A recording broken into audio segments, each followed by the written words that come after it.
Hello my dear student. आज जो मैं विषय लेकर आया हूँ वो है external reconstruction of the company. पिछले लेक्चर में मैंने आपको internal reconstruction of the company पढ़ाया था। आज मैं external reconstruction of the company पढ़ाने जा रहा हूँ। साथ में मैं आपको अमलगमेशन और एब्जॉर्प्शन भी बता देता हूँ, जिससे आपको एक बार में 3 टॉपिक कवर करने का मौका मिलेगा।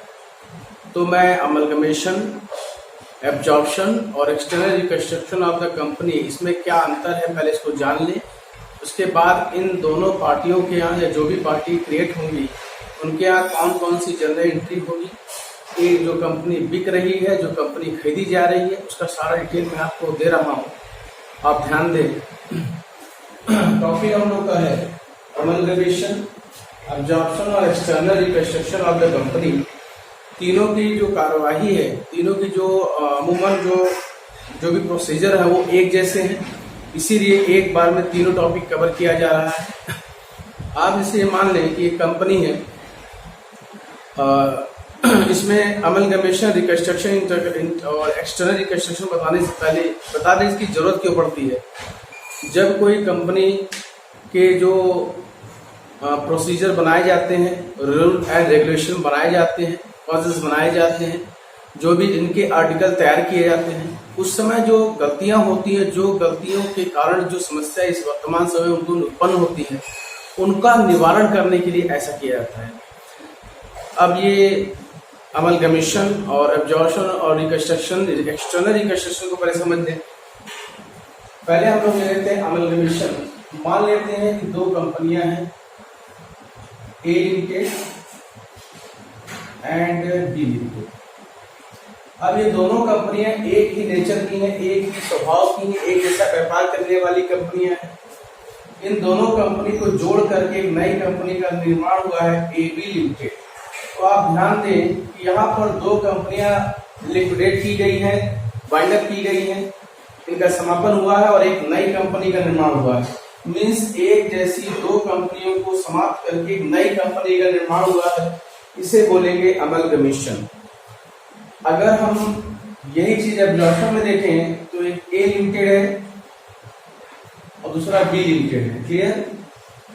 तो यहाँ ए लिमिटेड और बी लिमिटेड में एक बिग कंपनी है और एक स्मॉल कंपनी है, मान लेते हैं।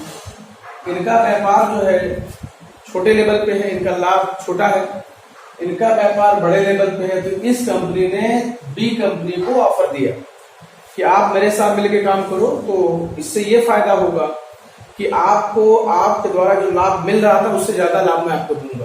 तो एक अपॉर्चुनिटी, एक अवसर मिलने पर बी कंपनी जो है ए कंपनी में पलायन कर जाती है, मिल जाती है, अब्सॉर्ब कर जाती है।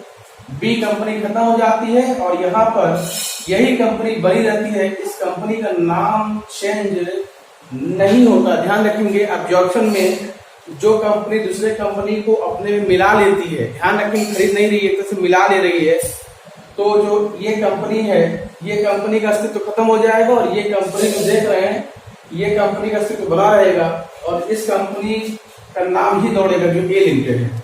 ठीक है? वैसे देखा जाए तो एज ए परचेज और सेल का कॉन्सेप्ट यहाँ में बैठेगा। अगला है external reconstruction of the company. यहाँ मान लीजिए ए लिमिटेड है, क्लियर, और कोई दूसरा बी लिमिटेड नहीं है।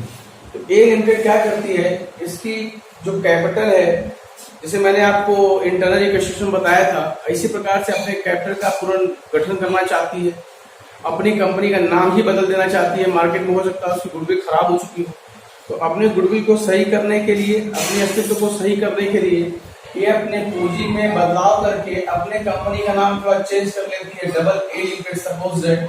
मतलब यहाँ पर आप देख रहे हैं कि केवल एक कंपनी है, ए लिमिटेड, जो नई कंपनी में फॉर्म हुई है और जो नई कंपनी फॉर्म हुई है उसका नाम है डबल ए लिमिटेड। तो यहाँ पर आपको एक बार मैं फिर से फीडबैक दे रहा हूँ, इस फीडबैक को आप देखें और समझें। जैसे जब 2 कंपनी एक साथ मिलकर के एक नई कंपनी बनाते हैं और कंपनी का नाम दोनों का मिलाकर होगा तो उसको अमलगमेशन बोलेंगे। जब 2 कंपनी में एक कंपनी दूसरे में मिल जाती है, समाहित हो जाती है, तो उसको एब्जॉर्प्शन बोलेंगे। और जो ये आपकी कंपनी है। तीसरा जो एक्सटर्नल देख रहे हैं, इसमें क्या होता है, एक कंपनी अपना नाम या अस्तित्व चेंज करके अपना नाम बदल देती है और कोई दूसरी कंपनी नहीं, एक ही कंपनी होती है, उसको बोलते हैं एक्सटर्नल रिकंस्ट्रक्शन। ध्यान रखेंगे, एक्सटर्नल रिकंस्ट्रक्शन में कोई और कंपनी नहीं, सिंगल कंपनी, एक कंपनी अपने नाम को चेंज करती है, अपने आप को बदल करके अपने नए गुडविल के साथ मार्केट में प्रपोजल रखती है, प्रस्ताव रखती है। अब यहाँ देखते हैं कि यहाँ जो जनरल एंट्री होगी वो किस प्रकार की होगी। यहाँ ए और बी देखें आप, ये दोनों कंपनियां जो है ये सेलर कंपनी है, मीन्स वेंडर है। वेंडर मतलब अपनी कंपनी को बेच रहे हैं और एक नई कंपनी निर्माण हो रही है, ये परचेजर कंपनी है। ठीक, थोड़ा प्रोसीजर लंबा हो जाएगा। यहाँ दो वेंडर और एक परचेजर, मतलब 3 तरह की एंट्री होगी, 2 वेंडर किया, एक परचेजर किया। यहाँ पर देखेंगे यहाँ भी वही कंडीशन है, लेकिन यहाँ बी ए में एब्जॉर्ब हो जाएगी, ए का नाम नहीं बदलेगा। तो यहाँ आप देखें एक परचेजर है जिसका नाम है ए लिमिटेड और ये जो है ये वेंडर है। ठीक है, ये हो गया।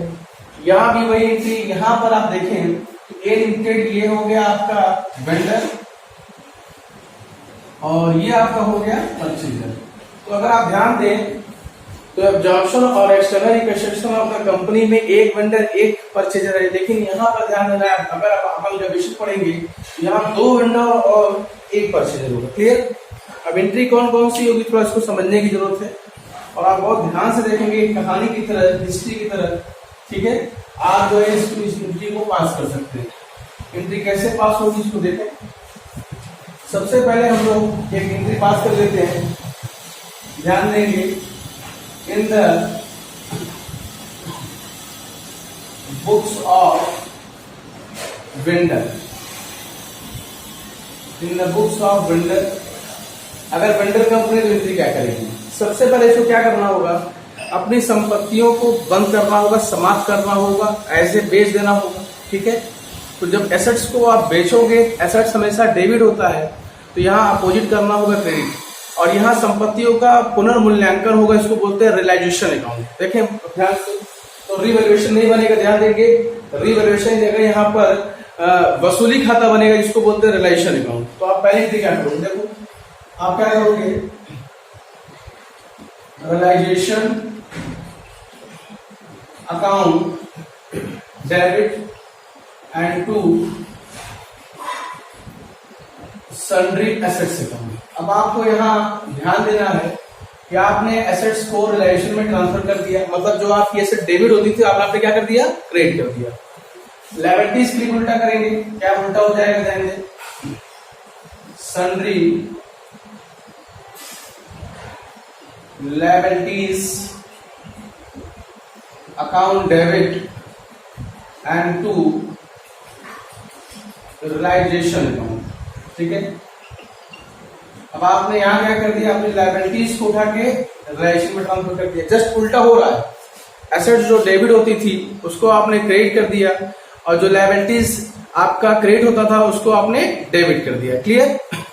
अब आप क्या करोगे, ध्यान देने वाली बात है, इन 2 एंट्री के बाद ये आप वेंडर हो तो अपने बिजनेस को ट्रांसफर कर दोगे, अपने बिजनेस को बेच दोगे, तो नई कंपनी को रिसीव कराओ। एंट्री क्या होगी, new company account debit and to realisation account. Clear? Realisation clear? अब ध्यान देना ये है कि पहले आपने एसेट्स को रियलाइजेशन में ट्रांसफर किया, लायबिलिटीज को रियलाइजेशन में ट्रांसफर किया और आपने बिजनेस रिसीव कराया किसको, न्यू कंपनी। तो न्यू कंपनी से कुछ सौदा हुआ हो, न्यू कंपनी जो सौदा हुआ अपना उसके बारे में बात कर लेते हैं। तो ये सबसे ज्यादा जरूरी है, आपको परचेज कॉन्सिडरेशन या तो सेल्स कॉन्सिडरेशन पता होना चाहिए। ठीक है, कितने में कंपनी बेची गई है, कितने में कंपनी खरीदी गई है।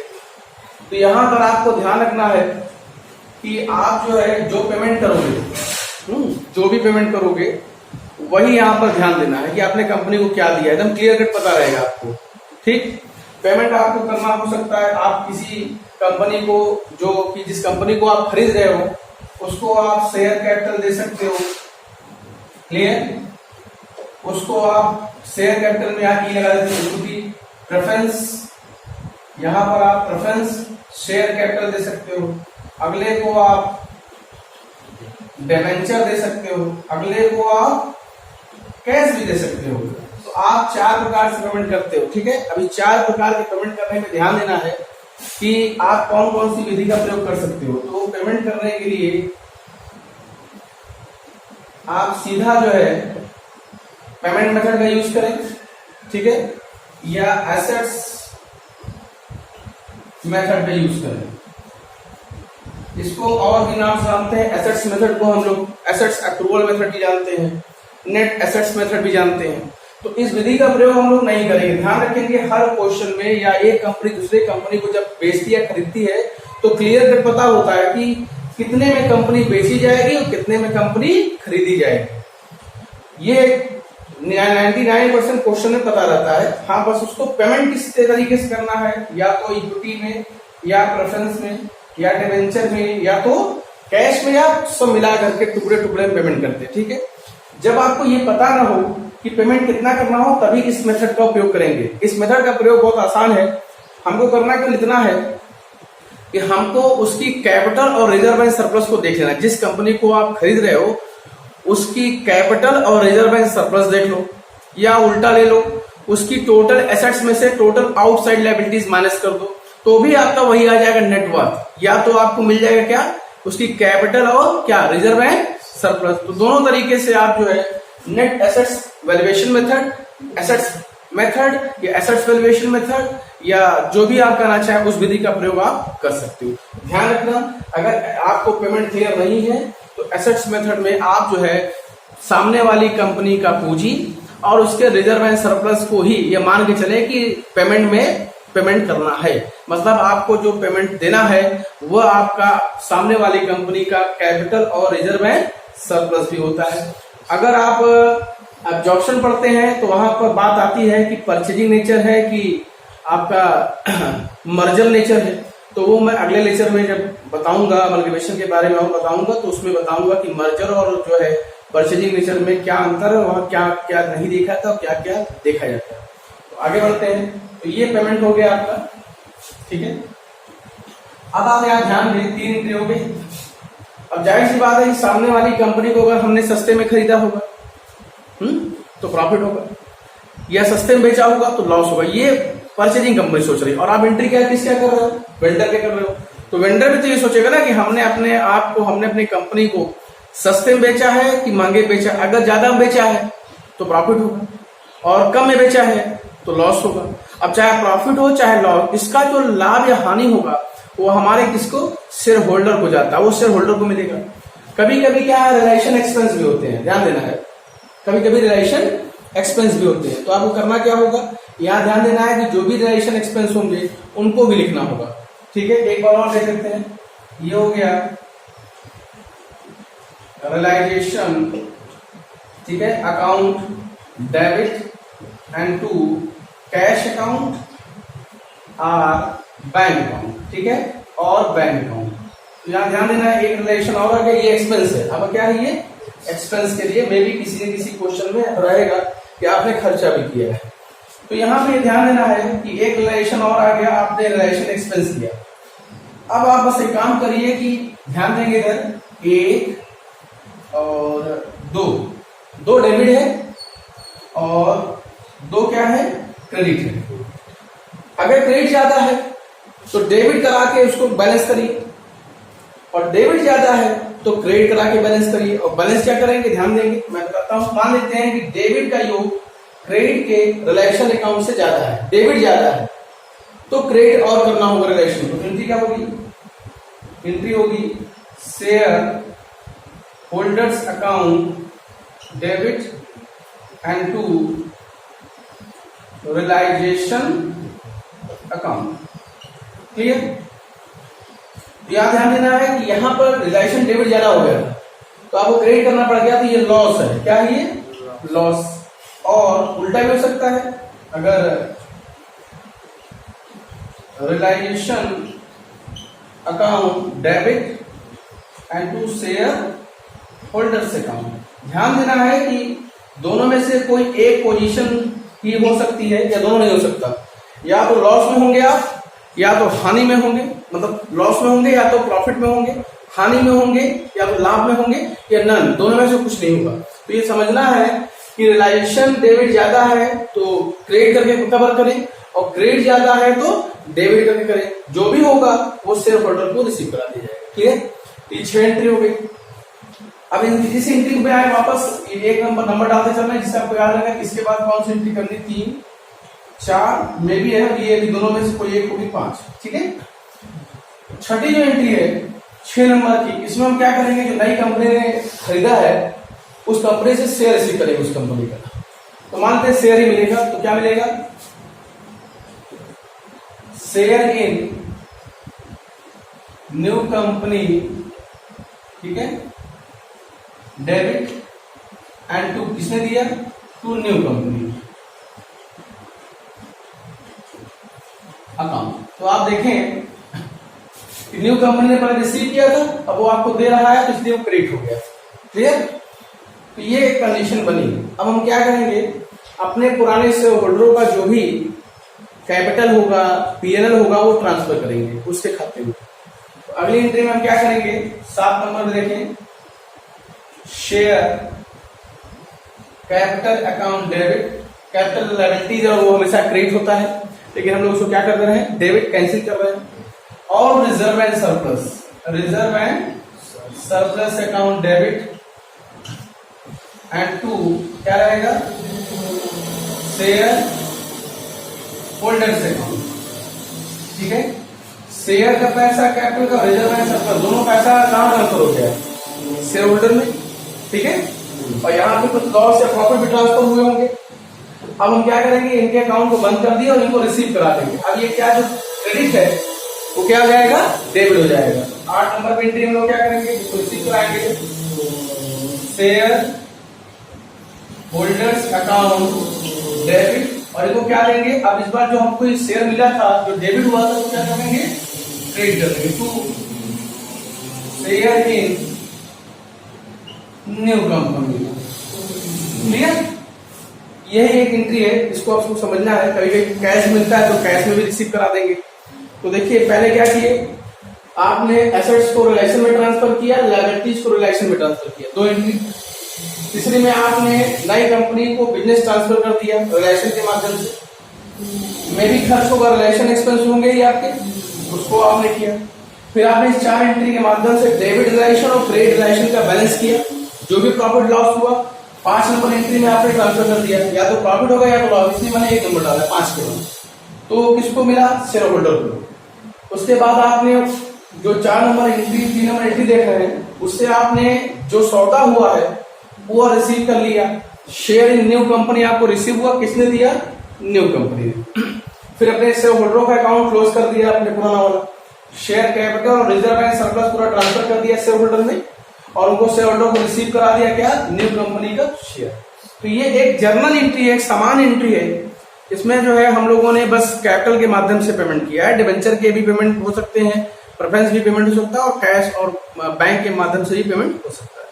तो ये जो एंट्री आप देख रहे हैं, ये वेंडर क्या है, चाहे अमलगमेशन हो, चाहे एब्जॉर्प्शन हो, चाहे external reconstruction of the company हो, सबके यहाँ यही एंट्री होनी है। अब हम लोग देख लेते हैं कुछ जर्नल एंट्री परचेजर कंपनी के नाम पे, जिस कंपनी ने दूसरे कंपनी को खरीदा है। ठीक है, तो देखिए इधर बोर्ड पर, तो ये हो गया in the books of purchaser. अब परचेजर के मत सोचिएगा कि उल्टा एंट्री बन जाएगा, अपोजिट एंट्री नहीं होगी, उसका प्रोसेस अलग है, उसको जान लें आप। देखिए अब यहां पर आप बिजनेस परचेज करोगे तो एंट्री क्या होगी, बिजनेस परचेज अकाउंट डेबिट। अगर कमीशन 2 कंपनी का परचेज हुआ, टू लिक्विडेटर ऑफ, मान लेते हैं एक्स कंपनी, ये कंपनी का नाम एक्स है, and to liquidator of Y. तो हमने क्या किया, 2 कंपनियों का बिजनेस परचेज कर लिया। ठीक है, अगर अमलगमेशन है तो। एब्जॉर्प्शन और एक्सटर्नल रिकंस्ट्रक्शन होगा तो एक ही कंपनी होगी, 2 कंपनी की जरूरत नहीं पड़ेगी। अगला देखें, अब आपको क्या मिलेगा, सारी एसेट्स और लायबिलिटीज रिसीव होगी, और क्या करोगे, सन्ड्री एसेट्स लिख दो, ठीक है। एक लाइन छोड़ के चलिए, हो सकता है गुडविल या कैपिटल रिजर्व मिल जाए। तो sundry assets account debit and to sundry liabilities account and to, ये देखिए बिजनेस परचेज किया आपने, बिजनेस परचेज, ठीक है। अब आप जो खरीद रहे हो, जो भी कंडीशन हो रही है, जितने में भी खरीद रहे हो, तो जाहिर सी बात है कि अगर आप जो है ज्यादा पा गए, ठीक है, ज्यादा पा गए तो आपको क्या मिल जाएगा, कैपिटल रिजर्व। अगर ये ज्यादा है तो क्या, डेबिट का बैलेंस ज्यादा है तो ये कैसे मिलेगा, बैलेंसिंग फिगर से मिलेगा। अगर मान लेते हैं कि ये दोनों ज्यादा है, डेबिट कम है, तो क्या मिलेगा, तब ये गुडविल क्रिएट हो जाएगी, गुडविल अकाउंट डेबिट। ये भी कैसे आएगा, बैलेंसिंग फिगर। ध्यान रखना है कि दोनों में से कोई एक ही रिसीव होगा, दोनों नहीं होंगे, या दोनों नहीं होंगे, बराबर होगा तो नो प्रॉफिट नो लॉस की कंडीशन हो जाएगी। तो एसेट्स को डेबिट कर ले, लायबिलिटीज को क्रेडिट कर ले, बिजनेस कितने खरीदा इसको देखें और सीधा सीधा जो है पता कर ले कि क्या कंडीशन हुई है, कैपिटल रिजर्व हुआ है कि आपकी गुडविल क्रिएट हुई है। इतना करने के बाद अब पेमेंट करेंगे। पेमेंट किसको करेंगे, जिससे आपने खरीदा, ये देखिए पेमेंट करेंगे। अगला एंट्री क्या हो जाएगा, लिक्विडेटर्स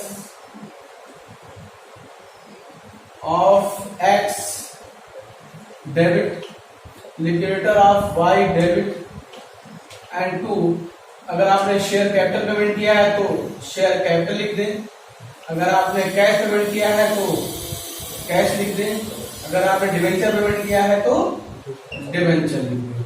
जो भी पेमेंट किया है तो देखें इनको आपने, इन दोनों को जो आपने क्रेडिट किया है वो एक बार यहाँ डेबिट हो गए हैं।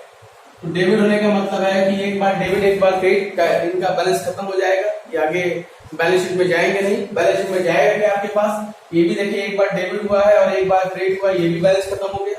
तो आपके पास बचा क्या, आपके पास बचा goodwill and sundry assets, liabilities and may be capital reserve, और आपके पास क्या बचा, share capital, cash and debenture. तो ये ध्यान देने वाली बात है कि जो एक बार डेबिट हुआ जिस अमाउंट से, अगर उसी अमाउंट से क्रेडिट हो जाए तो उनका बैलेंस जो है जीरो हो जाता है, उनका अस्तित्व खत्म हो जाता है और वो आगे बैलेंस शीट में नहीं जाते। बैलेंस शीट में वही जाते हैं जो बचते हैं। आपको मैंने एक वीडियो में बताया था कि opening journal entry, closing journal entry में क्या अंतर है, उसको मैंने विधिवत पढ़ाया था। अगर आप चाहें तो ओपनिंग जर्नल एंट्री और क्लोजिंग जर्नल एंट्री, मेरी एक प्ले लिस्ट है बेसिक्स ऑफ अकाउंटिंग, उसको जाके देखेंगे तो उसमें बहुत अच्छे ढंग से मैंने बताया है, उसको देखेंगे तो समझ में आएगा। और अगर आज का वीडियो आपको अच्छा लगा हो तो चैनल को सब्सक्राइब करिए, लाइक करिए, दोस्तों को शेयर जरूर करिए और पढ़ते रहिए, पढ़ाते रहिए। आज के लिए इतना ही, थैंक यू।